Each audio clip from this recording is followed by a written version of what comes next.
Well, we look at the church size and then we price you based on that. So the charges are just for the web application. The mobile app is free, totally free. And once a church signs up, it has a mobile app right on sign up. Yes.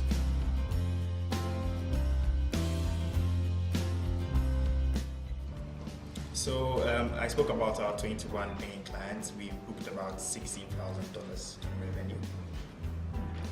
Yes, we will be launching in March. We just finished building the products, and so when we launch out, we are hoping to actually increase a lot of sales and revenue coming in.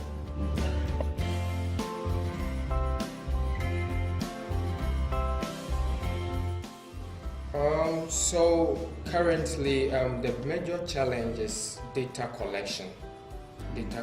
So most of these churches are organized. You go there, you see beautiful platforms and all that, chairs, everything nice, but then their data is not well organized. So when you sign up the church, you have to help them through the process to collect their data, get all of them to an Excel spreadsheet before you can finally upload the data onto the Asoriba platform.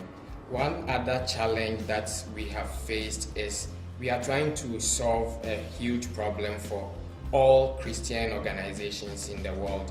And we realize that they all have their own ways and structures that they use to administer things. So as developers, you have to find a way to merge all these needs to give a very customizable solution so that whatever church, whatever structure they have, they should be able to use the application. And to come up with such solutions is quite tough. You have to talk to as many churches as possible. And lucky for us, all the co-founders belong to different religious Christian bodies. So sometimes we also brainstorm on how we think things should be done. And then afterwards, we go to these clients, show them what we have, and realize, wow, this is what they actually needed. So that has been the challenge so far. I don't know if Obed has something. There's basically two types of sale when it comes to Asoriba. We have the headquarters sale and then that of the branch sale. So for the branch sale, the churches are normally independent and not that big, so it doesn't take a long time for them to decide to move on to the platform. But for the big churches and the headquarters sale, what happens is that the sales cycle is quite long. It has to go through several processes before the decision is actually made to move on to the platform. So on that, we've had this question several times. As it stands right now, our focus is on churches. We've not had any conclusion on whether we want to give this solution to other religious bodies. We found out that some of us in the team have our parents being clergymen, pastors, deaconesses, elders, and what have you. And we are very passionate about church, and we have been victims of the problems that the churches are faced with. So it was so easy. And it also comes with the passion we have to solve the problem. It was so easy for us to solve the problem because the pain was really felt by all the co-founders. But to talk about the other entities, I'm not sure we've made a meaningful conclusion in that yet. And anytime we draw a conclusion on that, you will get to know. So on fundraising, some of these churches have followers all over the world, America, Canada, Togo, wherever.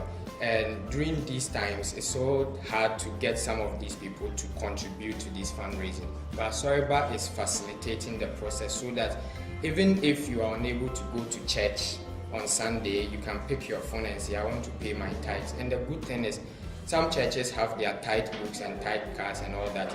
In Asoriba, as you pay, you go to the tithe book option and see all the history of tithes and payments you've made. And it's tied to your profile on the admin portal. So the pastor can actually go to your profile and also see how far you've been coming, your prayer requests, your attendance and all that. So that's how we are facilitating payments and fundraising and all that.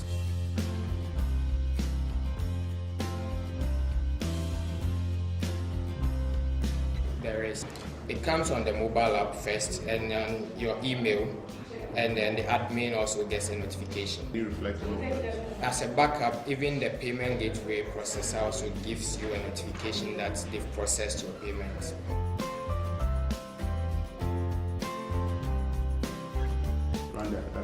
So that is totally up to the church. So if the church wants the members to bear the cost, they can decide that, and if they themselves want to bear the charges, they can equally do that. So some churches prefer that as my members are contributing, whatever service charge available should be borne by that particular person making the payment. So it's two ways. Whichever is preferred by the church, they can go with it.